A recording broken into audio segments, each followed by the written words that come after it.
అందరికీ ప్రభువు పేరిట సమాధానం కలుగునుగాక. నా మట్టుకు నేను సిద్ధాంతం ఏదైనా, మినిస్ట్రీ ఏదైనా, డినామినేషన్ ఏదైనా, యేసే నా దేవుడని నమ్మి ఆయన రక్తంలో కడగబడిన వారందరూ నా కుటుంబమే అని నమ్ముతారు. అప్పుడు మాత్రమే ఆత్మదేవునితో పాటు మనం ప్రయాణం చేయగలుగుతాం. అందరం సత్యము నుండి సర్వసత్యంలోనికి వెళ్ళడమే ముఖ్య ధ్యేయంగా పెట్టుకుంటే వ్యక్తులను ద్వేషించే వ్యర్థమైన పనికి మనం పూనుకోం. ఇకపోతే ఈ చర్చ విషయంలో ప్రేమైక్య చర్చగా దీన్ని మేము ప్రకటించడానికి కారణం కూడా ఏంటంటే, ఒక సిద్ధాంతం గురించి మాట్లాడాల్సి వస్తే కేవలం సిద్ధాంతం గురించి మాత్రమే మాట్లాడాలి, కానీ ఒక పర్సన్ గురించి మాట్లాడకూడదు అని ఇన్నాళ్ళ మా ప్రయాస, మా కృషి ఈరోజు ఇంత హుందాగా, ఇంత ప్రేమగా మీ ముందు ఆవిష్కరించబడింది. ఈ వేదిక మీద నుండి సార్వత్రిక సంఘానికి, ముఖ్యంగా తెలుగు రాష్ట్రాల్లో ఉన్నటువంటి సంఘాలకు ఒక సందేశం ఇవ్వాలనుకుంటున్నాను. ఈ మధ్యకాలంలో చూస్తున్న ఒక ట్రెండ్ ఫామ్లోకి వచ్చింది. ఏమిటంటే, ప్రతిదానికి ఫేస్బుక్లో స్పందించేయడం, ప్రతిదానికి కౌంటర్స్ ఇచ్చేయడం, ఒకరినొకరు తూలనాడుకోవడం, విమర్శించుకోవడం.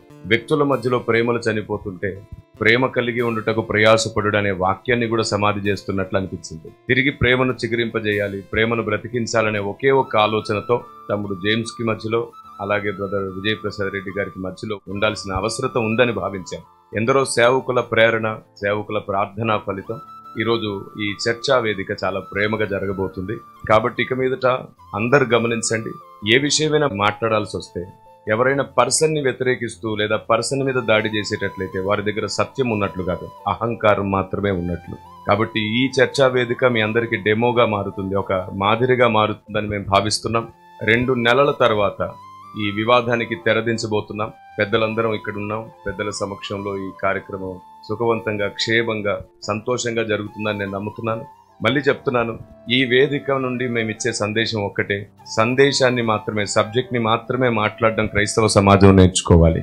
ఒకరి మీద ఒకరు వయసు భేదం లేకుండా, గౌరవం లేకుండా, మర్యాద లేకుండా, సంస్కారం లేకుండా ఇప్పటికీ కామెంట్స్ మాట్లాడడం, లేదంటే తప్పుగా వ్యవహరించడం సంఘాల్లో నిజంగా శిష్యత్వం లేదు అనిపిస్తుంది. శిష్యత్వమే లేకపోతే సంఘమే లేదు.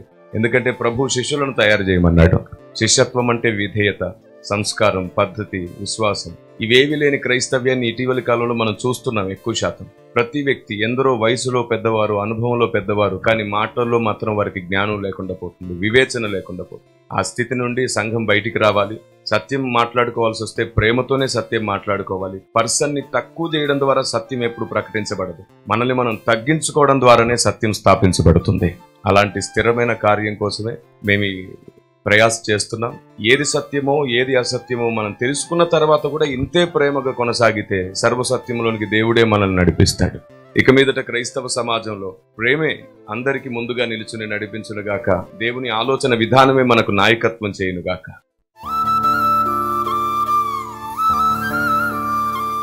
ఒక ప్రాముఖ్యమైన విషయాన్ని గమనించండి. ఇప్పటి వరకు ఇద్దరు మాట్లాడిన దాని గురించి నేను మాట్లాడబోతున్నాను. మేబీ ఇది ఇద్దరి మధ్యలో ఉన్న వివాదాన్ని కడతీర్చే అవకాశం ఉండొచ్చు. ఇద్దరికి సంబంధించిన విషయం ఇది. సో వినేవారు జాగ్రత్తగా వినండి ఈ విషయాన్ని. ఒకరు ప్రసాదం తినకూడదని, ఇంకొకరు తినవచ్చని ఆయా సందర్భాలను గూర్చి మాట్లాడుతున్నారు కదా. నా జీవితంలో కూడా ఇలాంటి ఒక సందర్భం ఎదురైంది. నేను సువార్త చేస్తున్న రోజుల్లో, అంటే దాదాపుగా ఒక 14 సంవత్సరాల క్రితం నా అనుభవం అన్నమాట అది.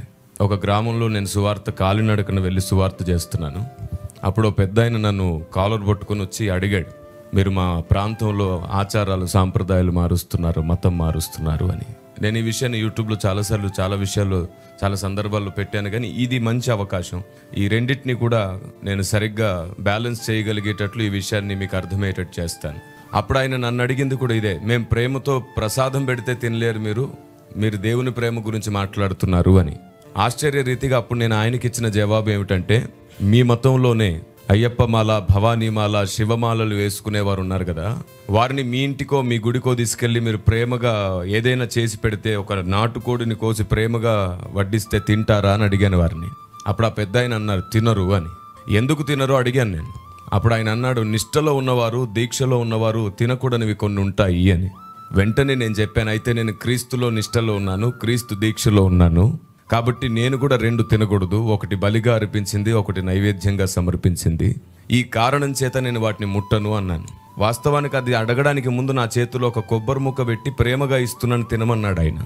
ఎప్పుడైతే నేను ఈ మాట అన్నానో, నేను క్రీస్తులో దేవునిలో నిష్టలో ఉన్నాను, నేను దీక్షలోనే ఉన్నాను, ఈ రెండు తినలేను, నీ ఇంటికి పిలిచి నువ్వు కారంతో పెట్టినా సరే నీతో కలిసి నేను సంతోషంగా భోజనం చేస్తాను, ఇదే క్రైస్తవ్యం అని చెప్పాను. వెంటనే ఆయన నా చేతుల్లో ఉన్న కొబ్బరి ముక్కను తీసేసుకొని అన్నాడు, ఎవరి నిష్టలు పాడు చేయకూడదని మా పెద్దలు మాకు నేర్పించారు అన్నాడు ఆయన. ఎవరి దీక్షలు పాడు చేయడం మా పెద్దలు మాకు నేర్పించలేదు అన్నారు. వెంటనే ఆయన నా చేతిలో ఉన్న కొబ్బరి ముక్క తీసుకోవడం మాత్రమే కాకుండా ఆ సమయం 3:30 అవుతుంది, ఇంటికి తీసుకొని వెళ్ళి వారింటిలోనే నాకు ప్రేమగా భోజనం వండి పెట్టాడు. సువార్తకు వచ్చాను, ఆకలితో ఉన్నానని చెప్పి. ఇది ఒక సందర్భం. నేను నిష్టలో ఉన్నాను, దీక్షలో ఉన్నానన్నందుకు నాకు పెట్టకూడదు పెట్టలేదు, ఎందుకంటే నా బైబిల్ గ్రంథం నాకు ఆ విషయం చెప్పింది. ఇలాంటి ఒక సందర్భం ఇంకొకటి ఉంది. నేను అప్పటికి ప్రభుని నమ్ముకొని కొత్తలో బైబిల్ ట్రైనింగ్కి వెళ్తున్న రోజు, లాంటి దాదాపుగా 19 years. అంతకు మునుపు ఏంటంటే నా స్నేహితుడు ఒకడు నాకు పులిహోర ఇష్టమని తీసుకొచ్చి నా చేతిలో పెట్టేశాడు. నేను ఇష్టంగా తినేశాను. 2-3 స్పూన్స్ తిన్న తర్వాత వాడు పకపక నవ్వుతూ ఏమన్నాడు తెలుసా? వాడు పకపక నవ్వుతూ ఇలా అన్నాడు, ఎరా నువ్వు ప్రసాదం తిననన్నావు, నువ్వు తింటుంది ప్రసాదమే అనేసాడు. అప్పటి వరకు నేను ఇష్టంగా 2-3 స్పూన్స్ తినేశాను. తినేసిన తర్వాత అన్నాడు అది ప్రసాదం అని. అప్పుడు నేను ప్రేమగా వాడిని పిలిచి వాడి చేతికి ఇచ్చేసి ఇలా అన్నాను, ఇప్పటి వరకు నేను ప్రసాదం తిన్నాను కదా, ఇప్పుడు నేను తినలేను దీన్ని అన్నాను. తినేసావు కదా అని అన్నాడు. తిన్నాను కదా, నాకు ఇప్పుడు ఏమవ్వదు. కారణం ఏమిటంటే ఇప్పుడు తింటే నాకేమైనా వాక్యం అడ్డొస్తుంది, తెలియక తినేశాను, నాకేం నష్టం లేదు. కానీ ఇప్పుడు నువ్వు దాన్ని ప్రసాదం అని ప్రకటించావు, ఇదిగో నేను అక్కడ దాన్ని వదిలేస్తున్నాను, నాకు లేఖనం నన్ను అడ్డుగిస్తుంది కాబట్టి నేను దీన్ని తినను. తెలియక తిన్నాను, నాకు అప్పటి నుంచి ఇప్పటి వరకు నాకేం అవ్వలేదు. తెలియక తిన్నాను, ఈ రోజుకి నేను బాగానే ఉన్నాను. తెలియక తిన్నాను, అయినా సరే 8:30 గంటల పాటు నాన్ స్టాప్ గా ప్రార్థన ఎప్పుడు ఆగలేదు. తెలియక తింటే నష్టమేమి లేదు, కానీ తెలిసి కావాలని తింటే లేఖనాన్ని దాటినట్లే అవుతుందని నేను అభిప్రాయపడ్డాను. బ్రదర్ కూడా అదే అంటున్నారు. అనుకోని పరిస్థితి ఏదైనా వస్తే అప్పుడు మీకు ఏం అవ్వదు అని చెప్పే ప్రయత్నం జరుగుతుంది. తినమని బ్రదర్ కూడా ఏం చెప్పట్లేదు. అయితే తెలిసిన తర్వాత ఖచ్చితంగా లేఖనాన్ని దాటకూడదు. క్రైస్తవుడు తన నిష్టను, తన దీక్షను ఈ భారతదేశానికి ప్రకటించాలి అని తమ్ముడు చెప్తున్నాడు. మీకు అర్థమైంది కదా? రైట్. మళ్ళీ చెప్తున్నాను, కంక్లూజన్ ఇస్తున్నాను, ఈ విషయం క్లియర్ గా వినండి. తెలిసి తింటే, తెలిసి తినాల్సి వస్తే మన దీక్షను ప్రకటించండి. భారతదేశానికి ప్రత్యేకత, సమర్పణ, మారు మనసు ఇలాంటి మాటలు చెప్తే అర్థం కావట్లేదు. మారు మనసు పొందినోడికే చాలా విషయాలు అర్థం కావట్లేదు. ఈ కారణం చేత బ్రదర్ చెప్పిన దాన్ని కూడా ఒక కోణంలో అర్థం చేసుకుంటూ, తమ్ముడు చెప్పిన దాన్ని కూడా ఇంకో కోణంలో అర్థం చేసుకుంటూ బ్యాలెన్స్ చేసే విధానం ఏదైనా ఉందంటే ఇది మాత్రమే. తెలియకుండా ఏదైనా మీ ముందుకు వస్తే ప్రార్థన దాన్ని పరిశుద్ధపరుస్తుంది, ధైర్యంగా తినొచ్చు. తెలిసి ఏదైనా వస్తే లేఖనాన్ని దాటకండి, క్రీస్తులో మన దీక్షను, మన నిష్టను ప్రకటించండి. ఇది అప్పటి నుంచి వారిద్దరి మధ్యలో జరుగుతున్న వివాదానికి ముగింపు ఇదే. అయితే ఇదే అంగీకరిస్తే ఎలాంటి నష్టం క్రైస్తవ్యానికి ఉండదు. Thank you. అప్పటి నుంచి వారిద్దరి మధ్యలో జరుగుతున్న వివాదానికి ముగింపు ఇదే. అయితే ఇదే